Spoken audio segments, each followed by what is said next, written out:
আসসালামু আলাইকুম, কেমন আছেন সবাই? আশা করি সবাই ভালো আছেন। দেখতে দেখতে কিন্তু কুরবানির ঈদ চলে আসলো, তাই মনটাও চাইতেছে যে গরুর মাংস দিয়ে বিশেষ কোনো একটা রেসিপি তৈরি করি।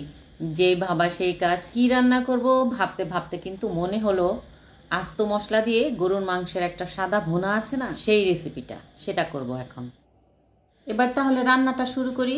কড়াইতে পরিমাণ মতো তেল নিয়েছি, গরম মশলা দিব এখানে 4 টুকরা দারচিনি, 5 থেকে 6টি লবঙ্গ, আর এলাচ হচ্ছে 5টি। এলাচগুলো একটু ভেঙে দিয়েছি, আর দিয়েছি 2টা তেজপাতা। এরপর এখানে হচ্ছে 1 টুকরা আদা, আদাটা 2 ইঞ্চের মতো হবে। তো আদাটাকে চপচপ করে কেটে নিয়েছি, ব্লেন্ড করলে হবে 3 টেবিল চামচের মতো। আর রসুন নিয়েছি 2টা, এটাকেও আমি চপ করে কেটে নিয়েছি, এটাও 3 টেবিল চামচের মতোই হবে। এগুলোকে আমি 2 মিনিটের মতো ভেজে নিব। লবণ দিচ্ছি 1 টেবিল চামচের মতো। এবার দেব থেতো করা পেঁয়াজ 8 থেকে 10টি, কাঁচামরিচ 10 থেকে 15টি হবে। পেঁয়াজ ভাজতে হবে, কিন্তু পেঁয়াজের বেরেস্তা করা যাবে না, কারণ এটা হচ্ছে গরুর মাংসের সাদা ভুনা। এখানে পেঁয়াজ আদা রসুন ভালো মতো কিন্তু কষিয়ে নিতে হবে 2-3 মিনিটের মতো।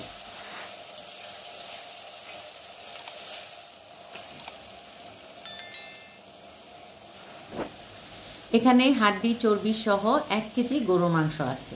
কসাই সাহেব বড় একটা হাড্ডি দিতে কখনোই ভুলে না। এই রেসিপিতে খুব অল্প মশলা লাগে, সহজেই রান্না করে ফেলা যায়, আর খেতে তো কি বলবো, ভীষণ মজার। সাথে দিলাম একটা টমেটো। সবকিছু একবার ভালো করে মিশিয়ে নিব।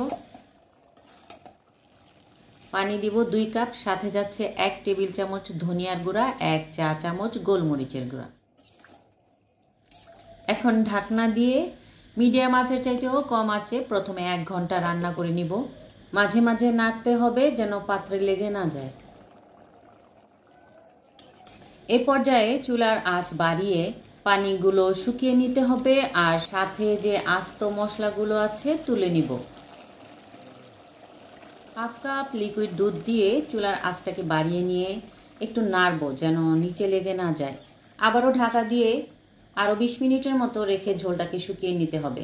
মাঝে মাঝে কিন্তু নাড়তেও হবে। এর মধ্যে মাংসটা কিন্তু ভালো মতো একদম সফট হয়ে যাবে, তেলও উঠে আসবে।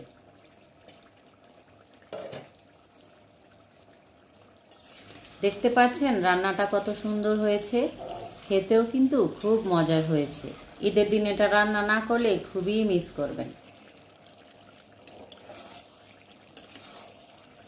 রান্নার শেষ পর্যায়ে মাংসে 1 চা চামচ জিরার গুঁড়া আর 1 টেবিল চামচ ঘি দিয়ে ঢেকে রাখবো।